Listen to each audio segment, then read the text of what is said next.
अटल news में आपका स्वागत है और मैं आपसे मुखातिब हूँ समीर अब्बास। तुम अपने पास रखो अपने सूरजों का हिसाब, मुझे तो आखिरी घर तक दिया जलाना है। ये सोच एक डॉक्टर की जब हो जाए तो बहुत कुछ वो कर सकता है समाज के लिए, सोसाइटी के लिए। इसी सोच के साथ शाहजहांपुर से निकलकर डॉक्टर मुदित मिश्रा जी ने MBBS किया जॉली ग्रांट देहरादून से। उसके बाद जब ये सिलसिला आगे बढ़ा तो क्योंकि हिम्मत और जज्बा था और अपने सरजमीन के लिए कुछ करना था, क्योंकि शाहजहांपुर और बरेली में बहुत ज़्यादा अंतर नहीं है।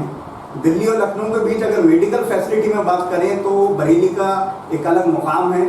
इसी वजह से उसी सोच को आगे बढ़ाते हुए उन्होंने दिल्ली से जो है MS किया और वहीं से उन्होंने DNB किया। ENT सर्जन के रूप में उन्होंने ज़बरदस्त तरह से काम किया।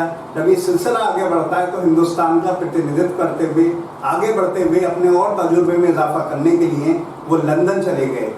अभी मौजूदा टाइम में वो बरेली में हैं और बरेली में वो केयर अस्पताल में अपनी सेवाएं दे रहे हैं।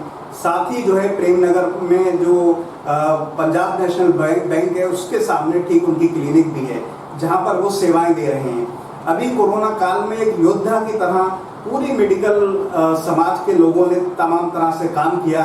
उसमें मुदित मिश्रा ने भी ज़बरदस्त तरह से काम किया और ENT सर्जन के रूप में ख़ासतौर से ब्लैक फंगस को लेकर भी बहुत कुछ किया।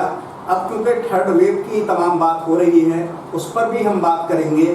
साथ ही बहुत सारे नाक कान गले की प्रॉब्लम होती है क्योंकि गर्मी का मौसम भी आने वाला है, उसमें बहुत सारी समस्याएं हो जाती हैं। मैंने आपका इंट्रोडक्शन तमाम देने की कोशिश की है, लेकिन अगर कुछ इजाफा और कुछ आपने वृद्धि करना चाहें तो कर सकते। मैं डॉक्टर मुदित मिश्रा, मैंने जो है अपनी MS जो है दिल्ली में सफदरजंग से करी है। उसके बाद में MS करने के बाद में मैंने 2.5 साल जो है एसोसिएट वहाँ से कंप्लीट करी और साथ में अपना DNB एग्ज़ाम देके क्लियर करा। उसके बाद में साथ में मैंने जो है MRCS की डिग्री रहती है डब्ल्यू की, वो अपनी क्लियर करी थी। MRCS के थ्रू जो है हम लोग एलिजिबल हो जाते हैं कि वहाँ पर जो है लैंग्वेज वगैरह क्लियर करके अपना वहाँ पर प्रैक्टिस भी कर सकते हैं। पर हमारा मेन उद्देश्य जो था यहीं पर अपने जो है जगह पे रह के काम करने का था। रहने वाला मैं हूँ शाहजहांपुर का, पर शाहजहांपुर की जगह पे मैंने जो है बरेली को इसलिए चूज़ करा क्योंकि जो है मैं यहाँ पर शाहजहांपुर का मैं भी देख सकता हूँ। उसके अलावा जिस तरह की ट्रेनिंग है, जिस तरह की चीज़ें हमने सीखी हैं, तो हम ज़्यादा से ज़्यादा बड़े एरिए को जो है अपनी सेवाओं को जो है दे सकते हैं। तो इसीलिए जो है मैंने यहाँ पर बरेली में जो है काम करना जो है ज़्यादा मुनासिब समझा है। जी, आप अच्छी उर्दू भी बोल लेते हैं। अभी मैंने देखा कि लफ्ज़ आपने मुनासिब बोला। खैर ये हमारी संस्कृति है, तहजीब भी है। हम विषय पर आते हैं। मैं शुरुआत गर्मी के क्योंकि मौसम आने वाला है उसमें हम बहुत आम देखते हैं कि लोगों की नाक से खून आ जाता है और पहले के दौर में ये था कि हमारे पास फैसिलिटी नहीं थी, लेकिन अब आप जैसे काबिल लोग आ गए जो हिंदुस्तान के बाहर से सीख कर भी आए और आपने दिल्ली में भी बहुत कुछ सीखा।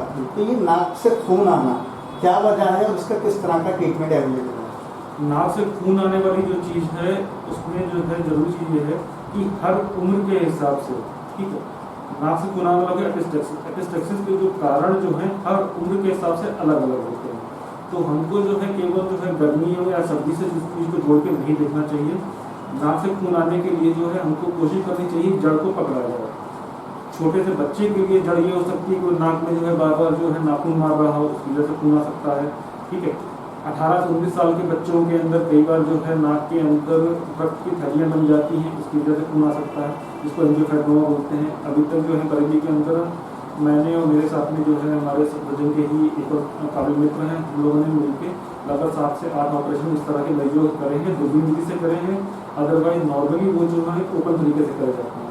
उसके अलावा जो है अगर आप 40 साल से ऊपर की उम्र के लोगों में जाते हैं तो नाक में जो है हमको शंकाएं बढ़ जाती हैं कि कोई कैंसर टाइप की कोई बीमारी ना हो, तो हमको उस कारण को भी ढूंढना होगा कि कारण क्या है। और इसके अलावा जैसे इस समय कोरोना के समय में नाक से खून आने का एक और कारण हो जाता है कि कहीं मरीज को जो है ब्लैक फंगस की बीमारी तो नहीं है, तो ब्लैक फंगस को भी हमको रूल आउट करना पड़ेगा कि मरीज को जो शुगर तो नहीं है, कोरोना की शिकायत तो नहीं रही है, नाक के अंदर दर्द हो रहा हो तो उसकी वजह से खून आया है। तो ऐसे में सबसे ज़रूरी जो चीज़ रहती है कि हमेशा जो है जिसके भी नाक से खून आया है अगर पॉसिबल हो सके तो नाक की दूरबीन से जाँच हो जाए। नाक की दूरबीन से जाँच हो जाने पर हमको जो है कारण कई सारे जो है समझ में आ जाते हैं।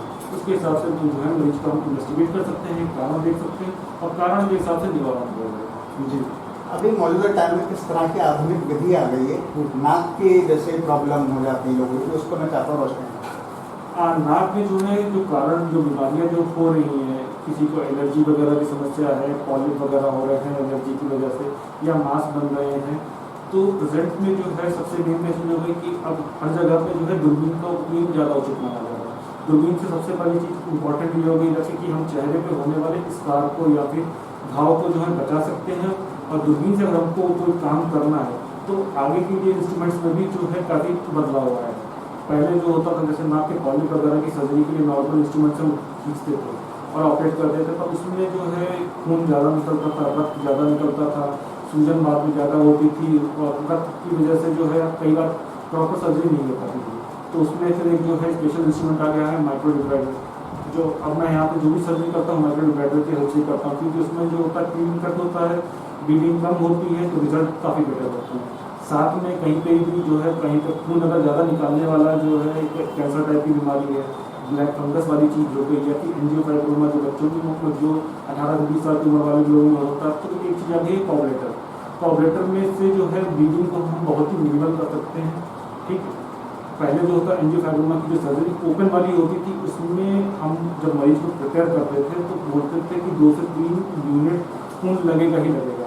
पर एंजियोफाइब्रोमा की अब जो हम कॉबलेटर से सर्जरी कर रहे हैं, अभी तक हमने जो 8 ऑपरेशन बरेली में करे हैं, उनमें से एक भी मरीज को खून देने की जरूरत नहीं पड़ी है। ठीक है, वो सब मरीज जो है बगैर खून दिए हुए ही जो है दूरबीन विधि से करे गए हैं, वहाँ से किसी को कोई चीज़ा देने की जरूरत नहीं पड़ी। मैं एक बहुत आम बात जानना चाहता हूँ। एक ये बात कही जाती है कि बहुत सारे होते हैं जन्मजात सुन नहीं पाते हैं। हाँ जी, ये आम प्रॉब्लम है और गांव में खासतौर से बहुत ज़्यादा है, फिर उसका तमाम तरह से लोग इलाज करने की कोशिश करते हैं। किस तरह की आधुनिक विधि आ गई है जिसको बचपन से सुनाई नहीं देता है? क्या कुछ उम्मीद है कि वो सुनाई दे सकते? मेन सबसे इसमें जो जरूरी चीज़ रहती है कि हम किसी भी रोग को, ठीक है, या फिर किसी भी चीज़ को हम जितना जल्दी आइडेंटिफाई कर लेंगे, पहचान लेंगे, उतनी जल्दी उसका उपचार करा जाएगा, उतनी ही अच्छे हमको रिजल्ट मिलेगा।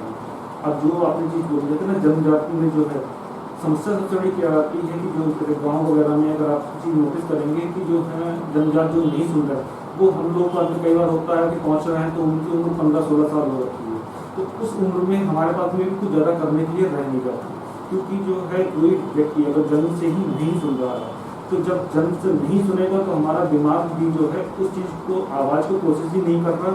जब चीज़ को वो पहचानेगा ही नहीं आवाज़ को, तो वो बोलने वाली शक्ति भी नहीं होगी। और एक उम्र के बाद में अगर हम कुछ प्रयास करते भी हैं, ठीक है, तो वो जो है प्रयास निष्फल ही होना है। तो सबसे अच्छा होता है कि जितनी जल्दी जो है उस चीज़ को पहचाना जा सके, तो उसके लिए जो है बच्चों में एक स्क्रीनिंग के लिए एक सिंपल टेस्ट होता है, ऑटोप्लास्टिक एमिशन, जो देखा जाए मुश्किल से 1 या 2 मिनट का टेस्ट है। बच्चे को बस हम लोग जो है कुछ दवा देकर हल्का सुला देते हैं, टेस्ट कर लेते हैं, तो हमको एक आइडिया लग जाता है कि इस बच्चे को सुनने की दिक्कत है या नहीं है। ये टेस्ट जो है बच्चा जब भी पैदा हुआ उसके 48 घंटे से लेकर के 1 हफ्ते के अंदर टेस्ट कर सकते हैं, तो हमको इस चीज़ का जो है पता लग जाएगा, आइडिया लग जाएगा, तो हम उसके हिसाब से आगे के लिए प्लानिंग कर सकते हैं। रही इसमें जो है निवारण की बात, जितनी ज़्यादा सुनने की दिक्कत है उसके हिसाब से निवारण वाली चीज़ें आ जाती है। बच्चे को अगर 60-70% तक की कमी है तो बच्चा जो है हियरिंग एड वगैरह से भी सुन सकता है। पर अगर कोई बच्चा बिल्कुल ही नहीं सुन पा रहा तो उसमें जो है उसको कंफर्म करने के लिए एक बेरा टेस्ट होता है, वो करके अगर बच्चे को ज़रूरत है तो एक स्पेशल टेक्निक विधि है, कॉक्लियर इम्प्लांटेशन कहलाती है। कॉक्लियर इम्प्लांटेशन के बाद में बच्चा जो है नॉर्मल इंसानों की तरह सुन सकता है। पर कॉक्लियर इम्प्लांटेशन की भी चीज़ यही है कि बच्चा जो है ऑपरेशन 6 साल से पहले हो जाए, और सबसे अच्छे रिजल्ट के लिए 3 साल से पहले हो जाए, तब उसमें जो है बच्चा जो है बेटर सुनता होगा, बिल्कुल नॉर्मल बच्चों पर बिहेव कर रहा होगा।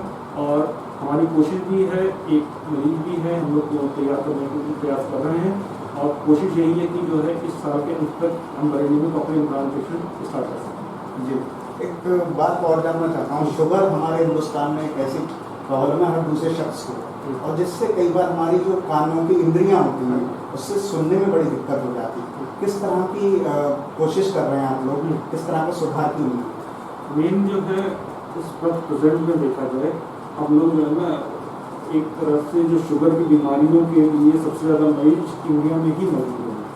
और सबसे ख़राब चीज़ क्या जाती है कि मरीज जो है आपके पास जब पहुँचेगा उसको पता ही नहीं होता कि उसको शुगर की बीमारी है। आपने नॉर्मल किसी सर्जरी के लिए टेस्ट कराया, किसी और चीज़ के लिए टेस्ट कराया, पता लगता रहा कि पेशेंट की शुगर जो है 350-400 जा रही है। यानी इस तरह की अनरेगुलेटेड शुगर के साथ में जब मरीज वहाँ पर पहुँचेगा तो हमको ये नहीं जानकारी कि वो कितने समय से हो रही है। और जब लंबे समय से कोई इस तरह की बीमारी हो रही होती है तो शुगर की वजह से हमारी जो खून की नलियों में भी फर्क पड़ता है, नसों में भी फर्क पड़ता है, उसका असर जो है सुनने वाली चीज़ के ऊपर भी पड़ता है। तो सबसे बेटर इसमें चीज़ यही है कि अब धीरे धीरे करके जो है बदलाव भी आ रहा है। आइडिया में यही है कि हाँ ईयरली जो है आप अपना जो है टेस्ट कराते रहें, बॉडी चेकअप कराते रहें, जिससे कोई भी बीमारी हो, चाहे शुगर की हो, कोलेस्ट्रॉल की हो, वो सब जानकारी पता लग सके। वो चीज़ हमको जब जितनी जल्दी पता होंगी हमको उतनी जल्दी उनमें सुधार होगा, उनके दुष्प्रभावों को रोका जा सकता है। जी, एक और आखिरी सवाल मैं जानना चाहता हूँ कि अब हमने दोनों विषयों पर बात करी, गले पे आते हैं। गले के कैंसर की बहुत सारी समस्याएं सामने आती हैं। पहले ही कहा जाता था किसी तरह का कोई इलाज नहीं है, अब किस तरह की गले के कैंसर का इलाज अवेलेबल है, और क्योंकि आप सर्जन हैं किस तरह से कर रहे हैं? मेन जो गले वाले की जो चीज़ है, गले वाले में सबसे पहले क्या है कि एक कारण की अगर हम बात करें कि कारण क्या है, सबसे मुख्य कारण हो जाता है जो आप राह चलते देख लेंगे, तंबाकू खाना, बीड़ी, सिगरेट वगैरह, इन सबका जो है, या दारू वगैरह हो गई, तो उनका जो है गले के ऊपर जो असर पड़ता है।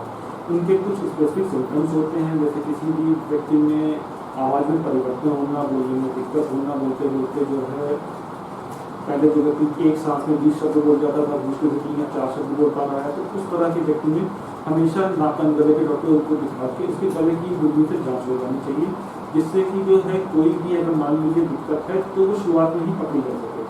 कोई भी बीमारी को जितना जल्दी इलाज होगा उतना अच्छा रिजल्ट मिलता होगा।